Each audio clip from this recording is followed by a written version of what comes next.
Hi, this is Scott Holstad, poet, writer, author, and trying a different vantage point, different place to read some poems or other things. Um, Instead of having a knife displayed behind me, I've got an Erte, initialed, signed. I used to be into Art Deco quite a bit. That's not why I'm here, though. We downsized when we moved here a few years ago, and there aren't many places for me to be. So I'm going to do something a little different, although I don't know if it's really that different. But I have enjoyed reading new and old poems and a lot of new fiction. That's been really cool. Hoping to continue trying to do some different things, trying to incorporate some of the experimental stuff that I do a lot of. Just got my copy of the new mini mag anthology that just came out 2 days ago, with 18 writers, small, but featuring five of my pieces in there. And that's not what I'm going to read from today, but you can see. All right, take it. I may read from this some other time. Mini Mag is a fantastic experimental publication, and fortunately, they seem to like my work. But I'm going to go way back today again, having already done a reading recently from my second poetry collection, which was published in 1991, Industrial Madness, published in Helsinki, Finland, my second collection of 1991 and second overall.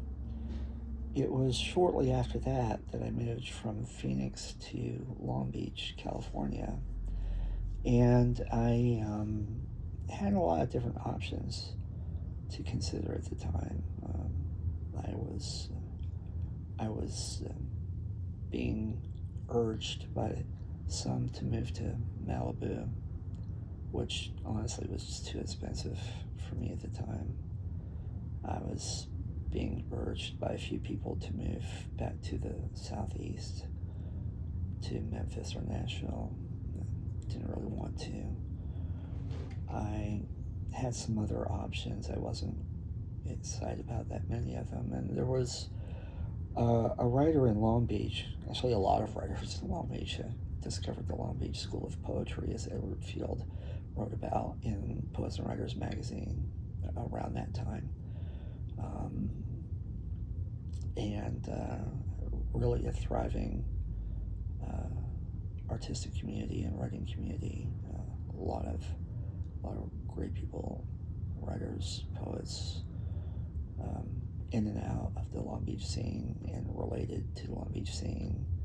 I think they felt they could claim Bukowski just down the road in San Pedro, and who came to Long Beach State to give readings when he still did that.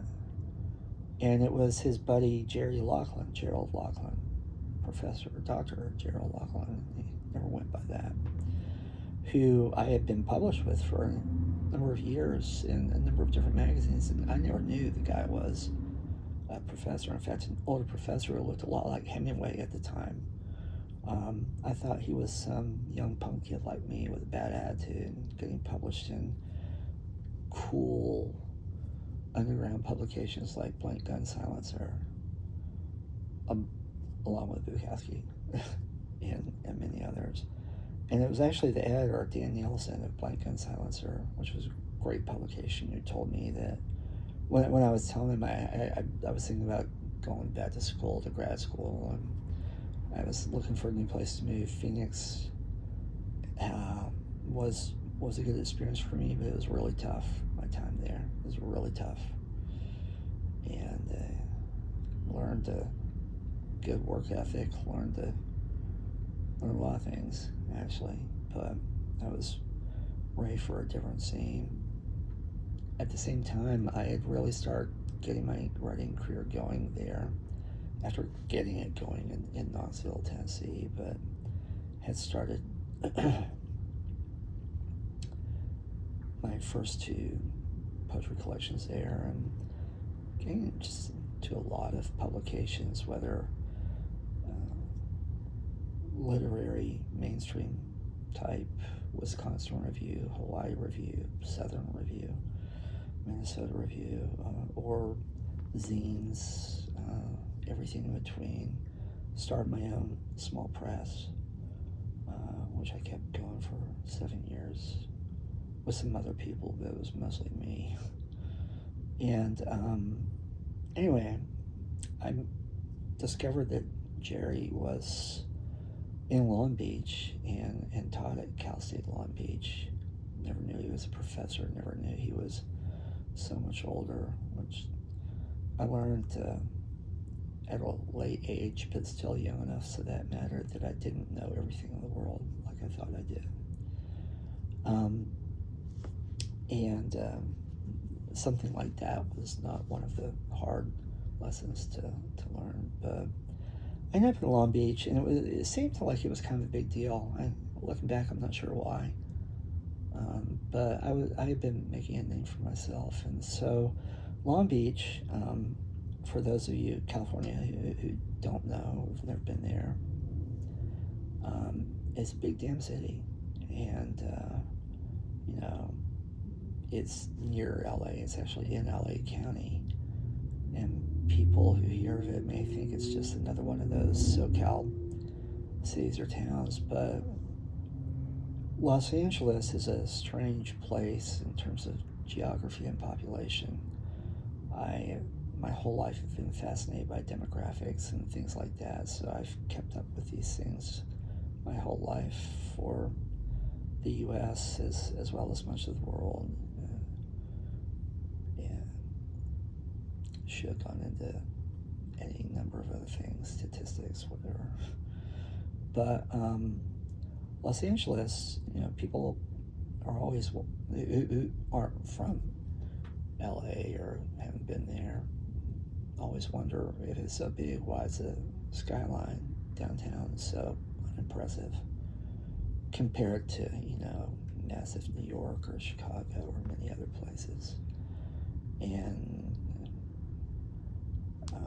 it is because LA proper actually isn't that huge. I mean, it is, but LA, known as the second biggest city in America, after, of course, New York, actually isn't the second biggest city in America. It's the third. Chicago is bigger. But the thing that makes LA unique and SoCal unique is it's motherfucking huge, sprawling out, much like New York sprawls vertically. Fitting in New York all those people on an island the size of St. Simon's Island, Georgia, where I lived for a few years on the beach. Maybe 40,000 people live there.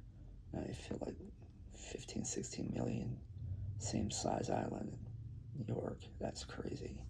Well, LA only, I haven't looked at my population or demographics for a few years, so if I'm slightly off, it's unintentional. I'm not serious enough to look it up for the purpose of my rambling. But LA city population makes it the third largest city in America after New York and Chicago. But unlike most of these other cities, LA just keeps going. The only change is that the city limits stop, other cities arise, but I'm not even sure if you would call them suburbs. They're all really part of, I'll give you an example, several examples. When I moved to LA in 1992, summer of 1992, I was stunned to find that there were 88 cities in LA County alone. Obviously not the same size as LA, but that is what makes LA big, just to start with. And Long Beach had a population of over 500,000, probably about 600,000. Long Beach is actually bigger than Baltimore. right now. Last year I saw Baltimore was 40th biggest city in America. Long Beach was 39th. Long Beach is bigger than a lot of cities thought to be bigger, better known. It's probably bigger than Pittsburgh. And so the second biggest city in America actually is Los Angeles dash Long Beach. That's how they typically word it, phrase it, define it, etc.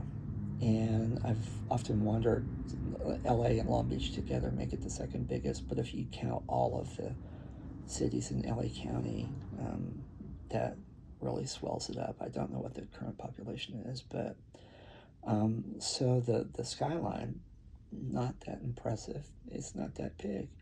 You keep going to other places, Century City, just going down Wilshire Boulevard towards the beach, towards Santa Monica. A lot of business done there. Has a skyline, not quite as big, but kind of big skyline itself. And there are a lot of cities and towns with large populations. Obviously well-known ones like Beverly Hills and Hollywood and Century City and Culver City and Compton and Watts and Eagle Rock, Long Beach, Santa Monica, etc., etc. But there are other ones that are known and unknown that, again, are sort of bigger than you might realize if you hadn't been there. Years after I had been in the area, I got a job in Pasadena and had been living in Koreatown. Didn't like the commute, so moved up to Glendale, California, which at the time was considered sort of a boring little town where if you were hip, you didn't really want to live. But it was between glamorous, glitzy Rose Bowl, Pasadena. It was on the other side, quasi-glamorous Burbank for NBC and the various studios. It was connected to Los Feliz, which was a hip happening place where they had the Dresden Room. I used to go there a lot. That was featured in the movie Swingers? Singles? Swingers? And people like Madonna lived there and Sandra Bernhardt. And Glendale was the home to the largest number of Armenians outside of Armenia. That was one of his claims to fame. Also the home to Nestle Corporation in America. It's not an American corporation. A town that some of the locals in other areas would just scoff at if you said you were from there or going there or whatnot. That being said, when I moved there and lived there, that was a long time ago, before it became hip, because it became hip. It became hip. Disney moved there. A lot of places moved there. And now, I thought it was expensive then and it was cheap. Now it would be impossible like any place else unless you're just richer and shit. But when I moved there, the population was about 200,000, which was bigger than both Knoxville and Chattanooga cities, mid-sized southern cities, both of which I spent a lot of time in, considered to be cities desirable by a number of people. Glendale was bigger, and Glendale's probably much bigger now. But that being said, the geographic areas in LA can't really be adjusted while population can. But this is going on way, way too long. So a couple of things. Just my own personal take has always been SoCal. Sometimes I just say Greater Metro LA, which I don't do so to risk offending friends, former friends, coworkers, neighbors, etc. Because I don't want to minimize the legitimacy of the many other communities in SoCal. But honest to God, if you start at Santa Barbara and go down through the valley and into LA County and continue down the 405 down past Santa Monica and the beach communities, Long Beach into Orange County. Orange County itself has a couple dozen big cities, none of them as big as LA, but big cities, many well-known: Anaheim, Huntington Beach, Newport Beach, Costa Mesa, some lesser-known: Fullerton, Irvine. You go down to Laguna Niguel, Laguna Beach, places you truly cannot afford, and hop on over to the 405 if you weren't already on it. Go right down into San Diego County, basically from Santa Barbara to Mexico. One big fucking city, and the only difference is the names of the places that you're traveling through or to or residing in or working in.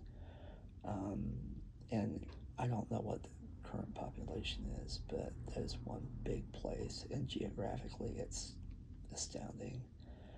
I used to live near Jacksonville, Florida. That actually, unless things have changed since then, was, to my surprise, geographically the biggest city in America.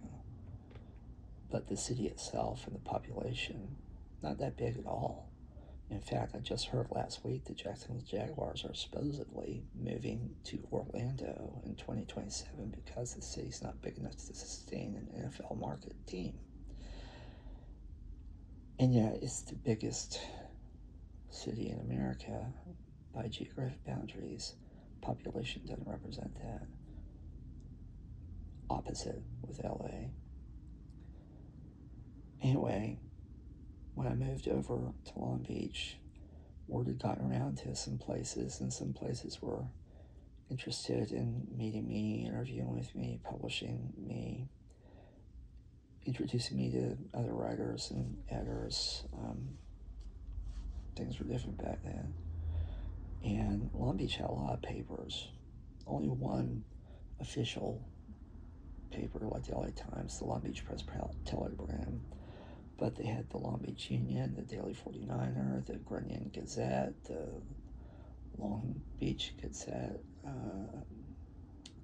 lot of different papers. And some were just, weekly alternative type things. And but a lot of them were interested in me and either published me or published things about me. And there were a lot of really great journals. The Long Beach School of Poetry, as Edward Field popularized with the article in Poets and Writers magazine,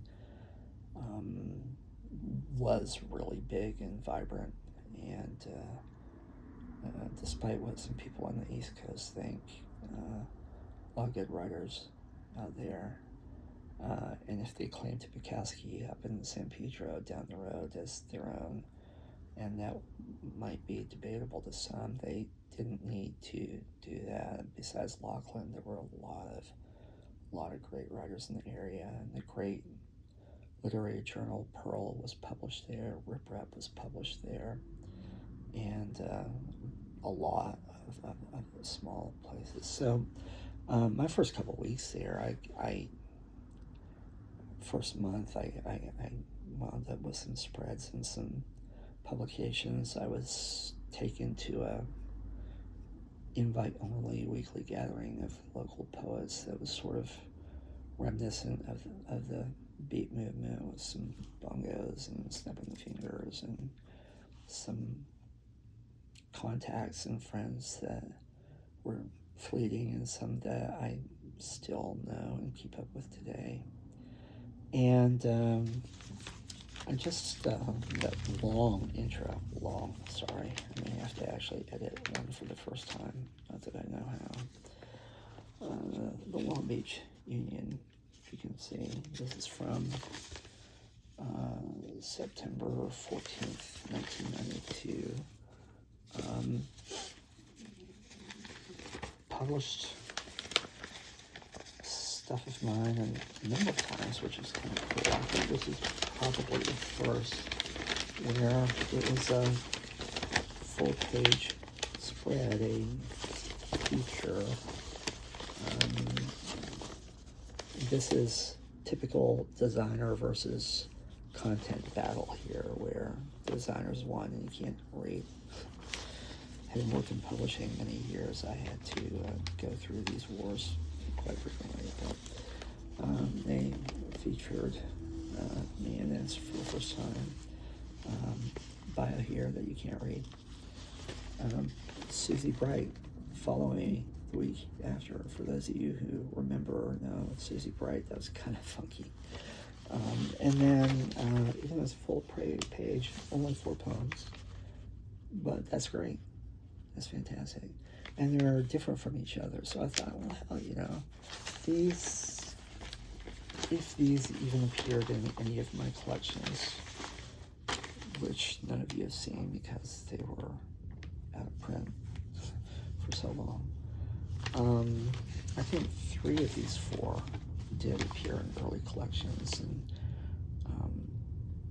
I doubt anyone who may see this would have heard, read, seen, etc. These, and these were sort of representative of a lot of the stuff I was doing at the time. And we all, maybe most of it goes through changes and grow and expand and whatnot, and I have too. But just wanted to go back and read some stuff. And I'm going to have to put on my other pair of eyes now, and a little even dorkier. I'm going to try and see what this bio says.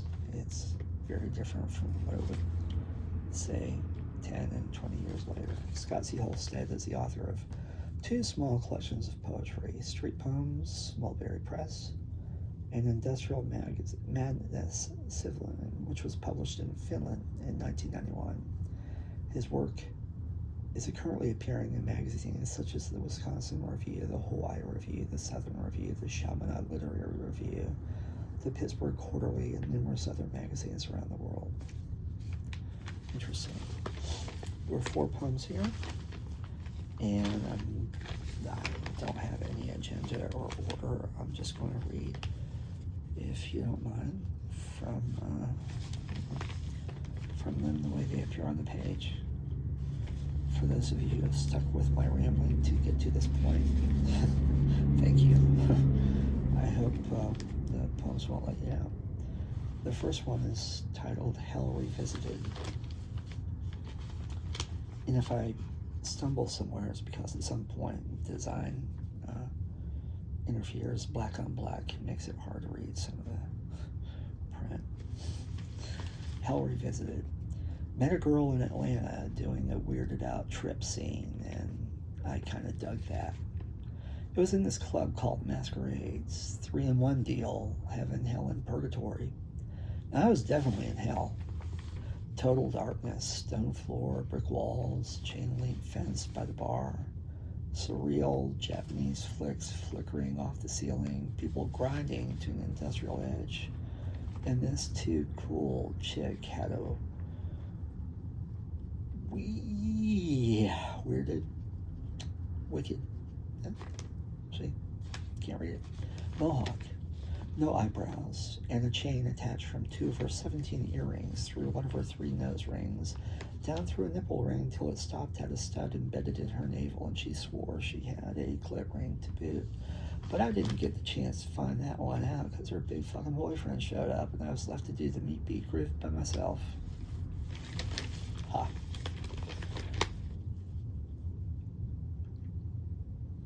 Poetry slam.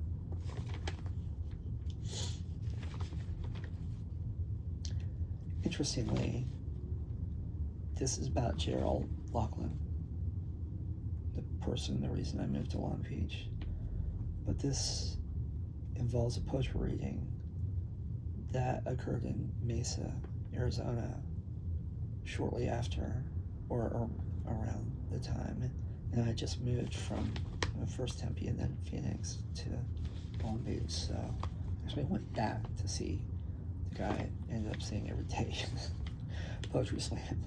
Went to a poetry reading by Gerald Lachlan the other night, and as he got into the shit and started on his song and dance routine, I noticed the crowd began to groove with it, and I felt for a moment at least that perhaps there was hope. for the American poetry scene, with its sharp division between academic and colloquial, the splintered groups, jealousy, hatred, the fact that nobody fucking reads poetry anymore. For that one brief moment, I was grateful to Lachlan for letting us grieve with him on his unholy trip. Morning.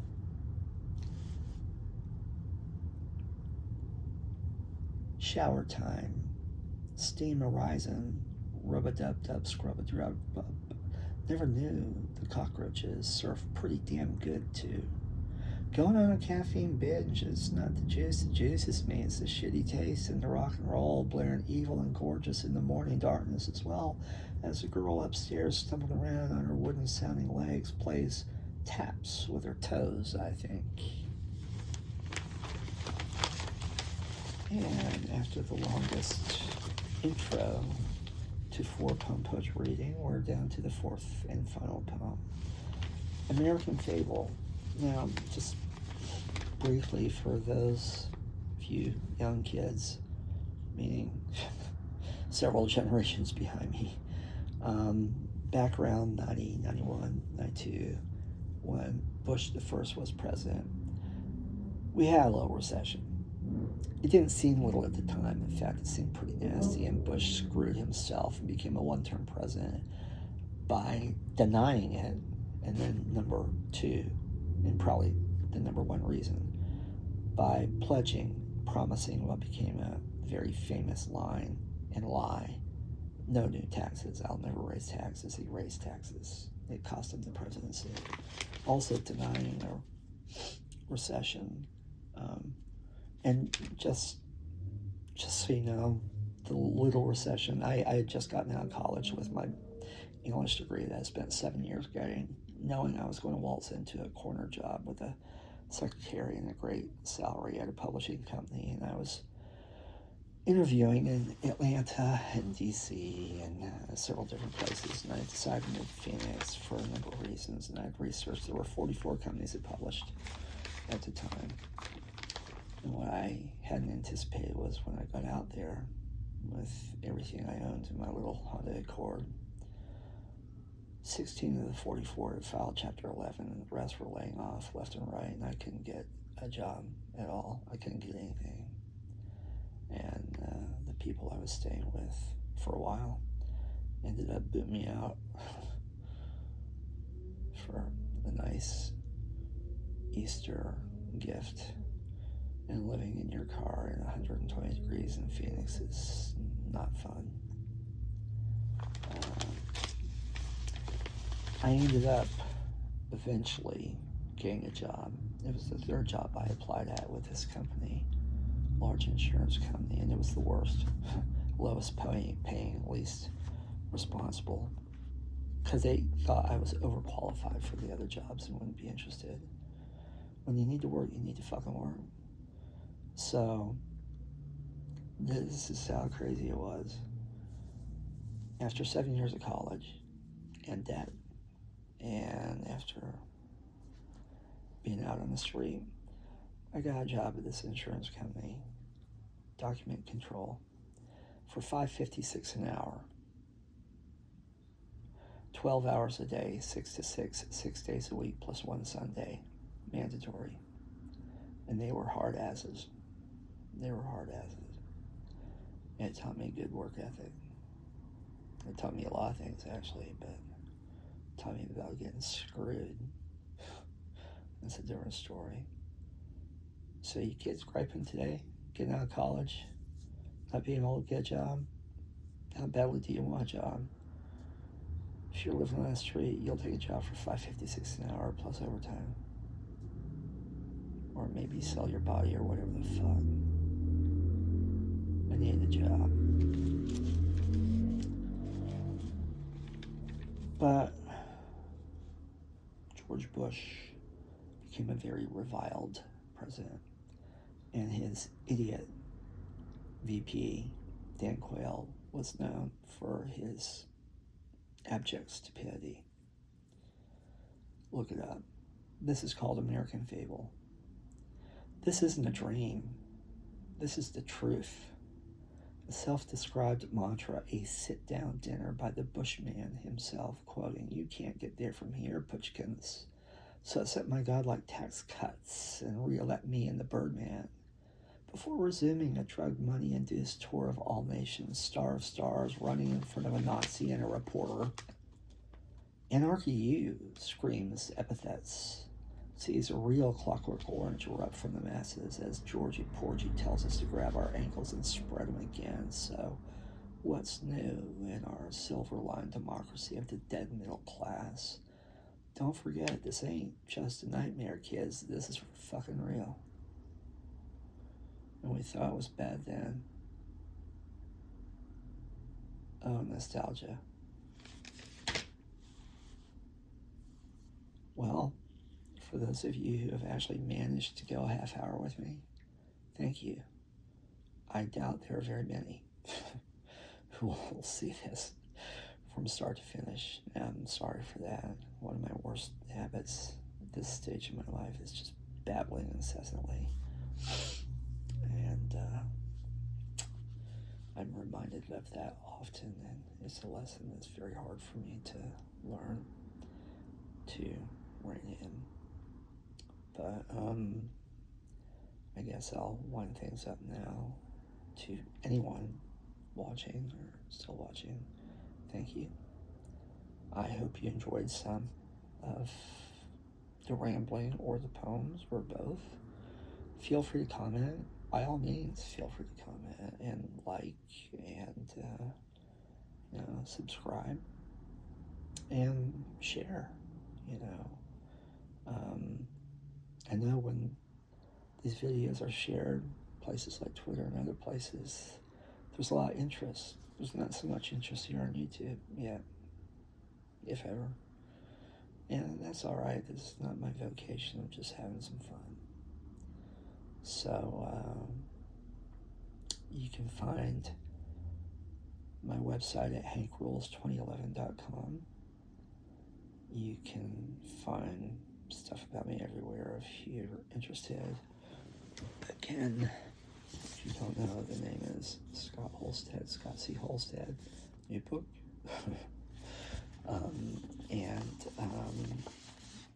If you do search, Google search, sometimes just typing in words after my name, such as author, poet, writer, quotes, will bring up a whole bunch of other search results, which may or may not be interesting. So I'd love to hear from any of you if you wish to engage. And I'm very open to suggestions. That being said, I'm somewhat limited in terms of health and time and know-how. But I do plan on making some improvements, including providing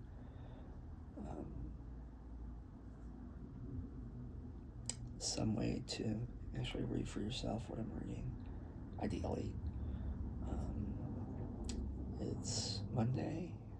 Here's to a good week for everybody, and I'll catch you next time.